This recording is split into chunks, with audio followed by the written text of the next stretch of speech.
He's already got me laughing, but that puts him on the spot. I'm Dick Cavett. 20 years ago, kind of broadcast history was made when a New York City radio station aired George Carlin's well-known comedy bit, 7 words you can never use on television.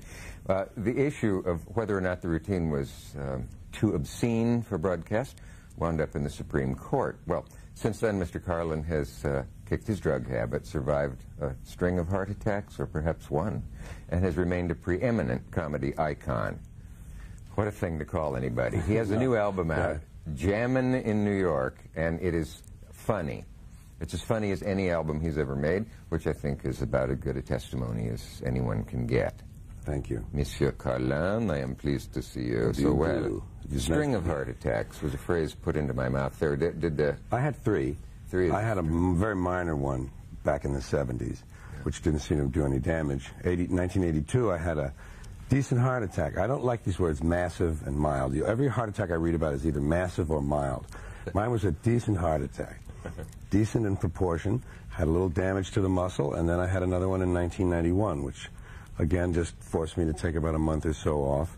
The doctor said if I can keep these to about once every 9 years, I can probably do all right. It must be damn encouraging to people to hear you sitting here having had these. You know, speaking of censorship, you know what they wanted to cut out of a show I did once on PBS? A show about heart attack. And in it was a thing that said, a man worried that he would not be able to have sex again, and this is a common fear in heart attack victims, was told by his doctor, you can have sex, but only with your wife. I don't want you getting excited. Yes, right. A Blue Nose thought that should come out, and I thought it should stay in, and it's a line that was not only encouraging to people, but... Highest percentage of heart attacks during sex are with extramarital partners. Probably 70–75%. Added tension. And added excitement. Well, you would know. Self-appointed George Carlin experts, some of whom even write unreadable pieces in learned magazines analyzing comedy. I must read that. Refer to a soft period in your life, and one of these authorities said this coincided, interestingly enough, with his abandonment of drugs and alcohol, that this alleged soft period in your comedy, that is less pointed comedy, you will be relieved to know has passed, and that you are the opposite of soft again, apparently, according to this sage. Yeah, those are observations, you know, that are superficial, and some things coincide that aren't related to one another. Life and art and entertainment and all of those things come and go in waves, you know? Everything is in waves. And I had a period after being the hot guy, the hot new guy on the block. You can't be the hot new guy on the block forever. When the heat dies down and you're not a novelty anymore, and you're sort of forced to look at what it is you do and extend it some. And I had the heart attack and a huge debt to the IRS, and my wife was also recovering from substance problems, alcoholism specifically, and it was a period of gathering strength and going inward and looking to see what the next step might be, and recovering, in a manner of speaking, from some of these things in life that come along. And then the work, once those things cleared, the work got strong again. Work got a little more pointed. So there was no connection, really. There was not, maybe the gods must have something against me. Maybe I better make my act a little softer, or they'll be offended and smite me. No. In fact, they were quite disappointed with the soft period, the gods. The gods were, How do they make themselves known? Are they the ones who plant people in the audience who yell out things? I get a pebble on the window every now and then. Just a pebble on the window. Ooh, what a chilling image. With a tiny note attached. Right. I'm trying to recall, I don't think you went spiritual on us after your heart attack, did you? No. No, I've always felt very connected to the universe without any religious overtone to it. I've always felt very safe in the universe. I feel safer in the universe than I do on this planet. And I don't mean physical safety. I just mean... You have to clarify that for me. The sense of comfort, the sense of being all right. I have always, something I devised for myself concerning this, you know, existence. You know, you look at this because other people write about it, you read it, and you're forced to think about it. And I discovered one day that I could say I am greater than the universe, lesser than the universe, and equal to the universe. And these are the proofs. I'm greater than the universe because I can think about it and contain it within my head. That's the universe. It's in here. I'm lesser than it because that's obvious. And I'm equal to it because all of the atoms in me are the atoms that make up the universe, the same atoms identically. So there I am, and what is to fear? What's the punchline, George? You got it. It's a long punchline. It's funny because you're so interesting when you talk, and on stage you're so funny, and often the two don't go together. There are people who are hilariously funny on stage and impossible to talk to. Impossible. I don't know what that should be. I don't know why some lines out of a whole cluster of them stick in a person's head. Somewhere you said, why are hailstones always the size of something else? Mm-hmm. And I'll never forget it. When everything else has been wiped from my mind, I'll remember that. Yeah. And I love when you do word things like that, and your piece on euphemisms and Thank you. stuff like that. Yeah, that is my great joy. My grandfather, who was a New York City policeman, and whom I didn't know, really, wrote out the works of Shakespeare longhand during his adult life just for the joy it gave him in savoring the language. And one of the sweetest things I've ever heard. Isn't that lovely? And he passed that gift and that appreciation on to my mother, and I got it from her. And my father was very gifted public speaker. He won the Dale Carnegie National Public Speakers Contest in 1935. He beat out 800 contestants at the Waldorf Astoria. I have the gavel they gave him. You're that man's son? That's right. Pat Carlin. I'll be damned. Is there a plaque? No, there's just the engraving on the silver part of the gavel. When we come back, I'd like to give you the chance to explode a myth for me. Let's do it. The myth is college audiences are the greatest. Oh, we'll be right back.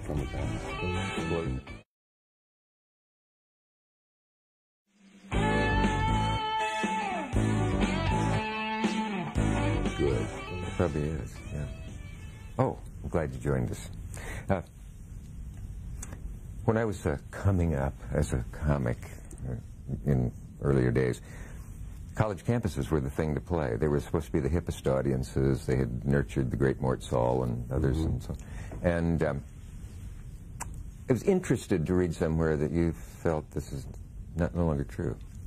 Well, I can only... Am I exaggerating? No, not really. I can only go by my experiences, and it's not a single judgment I wish to make. But a blanket No, statement. right, that's right. But it is true in most cases. I find college audiences for me, and this might be a function of mine now being 55, as opposed to being 30 when I was having much better success with them. Yeah. I don't fail in front of them, but I find that they can't keep up on certain things. I find them to be unworldly, which is unexpectable, I guess. And I find them to be not willing to take risks on ideas. When you want to go off onto something a little tangential that has some of this in it, they'll watch and listen and hope things are going to be okay, but they don't seem to participate. Yeah. This does change in urban eastern cities. I've heard lecturers say they're just so damn uninformed. That's a lot of it. Unworldly is part of it, and uninformed, and not willing to risk is the feeling I get from them. Would it be putting you on the spot to think of a joke or an area that you thought would pay off in front of a college audience, or a reference that they didn't get, or... I don't mind being put on the spot, but I'm not able to respond to it. I don't have the answer to it. No, but it has to do with filigree and delicate things and ideas that they don't maybe expect a comedian to deal with. Maybe they think everything should be whack, boom, whack, boom. And when you go a little bit like this, there's sort of a pulling back. Somebody, I think it was James Agee, the critic years ago, said, most audiences don't catch Groucho's weirdest curves. Yes. They enjoy the moving around, and they get what you might call the lower level of his comedy, but the very finest stuff goes over a lot of people's heads. Because they're geared one way. I'm a dedicated enemy of political correctness. Yeah. And I heard someone say the other day, I reserve the right to be racist and sexist whenever and wherever I please. And some part of me responds to that because of what somebody's called the liberal fascism of you can't say this and you can't say that. I have a routine I'm doing now. I will not use that phrase, politically correct, because it is a right-wing phrase applied to the people who believe in multiculturalism and sometimes go a little too far with it, okay? That's my way of describing it. I call them the politically sensitive language police.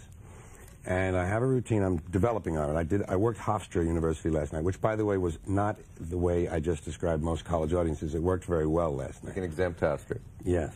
But it is true. My feeling is that I am more or less in sympathy with the motives of those people, but I am a First Amendment absolutist. And I think some of these are a stretch. People of color, if you're not willing to say colored people, you should not be willing to say people of color. People of color sounds like something you see when you've eaten too many mushrooms. I have an objection to Native American because it is a government-invented term. The Department of Interior invented the term Native American in 1970 as an inventory term to keep track of Hawaiians, Samoans, Melanesians, Polynesians, Micronesians, Eskimos, and Aleuts. They are all included in that term. And most Indians don't like the term. Don't like the term. I have found that too. Yeah. I think it's wonderful when people try to make everything black or white, and you stare there looking at the gray people, and you say, "What's this all about?" Of course, we don't need to remind people that they are not natives of the Indies, but they have been Indians all our lives, and the American Indian movement is not the American Native American movement. And India was not named India when Columbus sailed. It was called Hindustan, and he called them Indians because he said, "Una gente en Dios," a people in God. And it was this imperfect Spanish that he wrote in his journal. It's funny how a phrase will suddenly strike you that you've seen all your life and you don't realize it's funny and ambiguous. Like void, where prohibited. Now, they say the patient voided this morning. Yes. So we're ordered to do that thing where we're not supposed to by that Very time. good, very nice. Where is it? It's Japan Airlines says, do not throw foreign... No, it's an American airline. An American airline. Do not throw foreign articles in the toilet. I once saw a Volkswagen drivetrain in the toilet, and I knew someone had violated it. Yeah. So I was about to throw an article from Svenska Dagbladet in the toilet, and I realized I couldn't, but I could throw one in from the New York Times. That's right, absolutely. Yeah. Domestic fine. Have you got any new ones of those? I know you're always collecting them. I wish you had had called me goes blank on 20 minutes show before I left the hotel. Yes, and I could have made a little list in my mind on the way over. Maybe one will come to me in the middle of a sentence of yours. I will do you the favor of not saying, what do you think about hecklers in nightclubs? Because there's no juice left in that question. Except this, perhaps. What motivates them? You and I are exhibitionists. We go on stage and we perform. It would never in a million years occur to me to yell out something during somebody else. First, my heart would pound. I'd have audience fright. The oddest thing is when they'll choose to do it. I work mostly theaters, and I don't get a lot of hecklers. I get people who are a little exuberant at first, and then they quiet down, and they listen. I ignore them at first, which helps, and then when I've finished ignoring them, I attack them head-on, and I ask if someone in that section would please stab that person. You're responsible for your own sections. Please clean up that area quickly. That man is involved in theft of services. So I get right to the point. But stabbing is to the point, isn't it? Yeah. What they do... In the middle, let's say you've gone 20 minutes without a murmur from the audience except for the expected and hoped for laughter and the occasional applause, smattering perhaps. And suddenly, out of nowhere, in the middle of a thought, you have paused for, it's just a semicolon in your sentence. Can you take that semicolon right now as an automated commercial is about to come in this second, and we'll be right back. Yes, semicolon. we have automated commercial.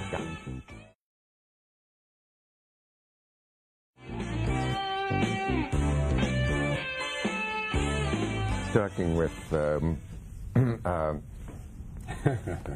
was afraid this would happen, George Carlin. And it was, if you had been here a moment ago, you'd have seen him making a gesture like this. I told him to do that because I really wanted to mention your other album, your other release. Yes, I'll just jump right in. That was a semicolon, so I'll jump yeah, then we'll get back to our semicolon. I'll tell you about the double album, the double CD, and get that out of my way, because this is a point of pride. It's not just pure commercial greed. There is a point of career pride here.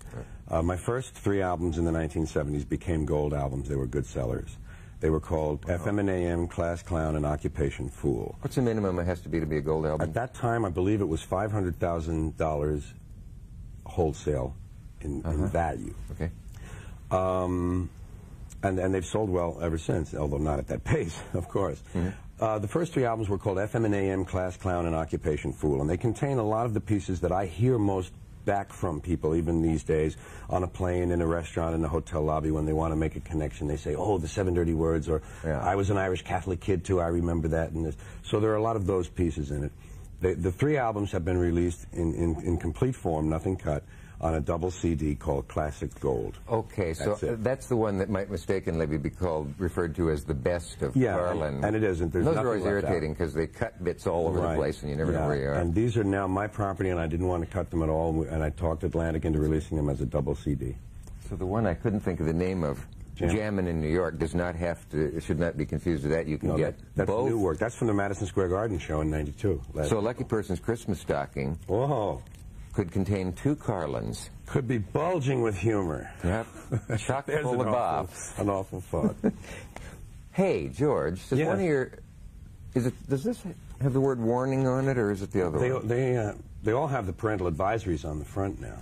But the last album I made was called Parental Advisory. Oh, here, explicit lyrics. Talk about euphemisms. Why don't they just say dirty lyrics? I don't sing, but I don't sing at all on the album. Are the lyrics when they're just spoken in a lilting manner? Well, unless some of your lyric poetry is in there. That may be it. What are they talking about I love here? these words, explicit. Explicit lyrics. And graphic is another word. You hear them say, this contains something. People should look up in the dictionary the definition of graphic and explicit. They mean clear and concise, with no ambiguity. And why should we be warned against something clear and concise with no ambiguity? Yeah, and if they're sincere about getting a warning across, they should say it in the most understandable terms that would reach the most people. They should show the thing and say, if you don't like this, now look away. That's right. That would be the fairest. Or full frontal nudity could much more easily be expressed by you can see there. Great. You can just collect the phrases of an era and tell a lot about it. Wouldn't more people understand the phrase, you can see guys' things, rather than full frontal nudity? I think so. Yeah. Boy.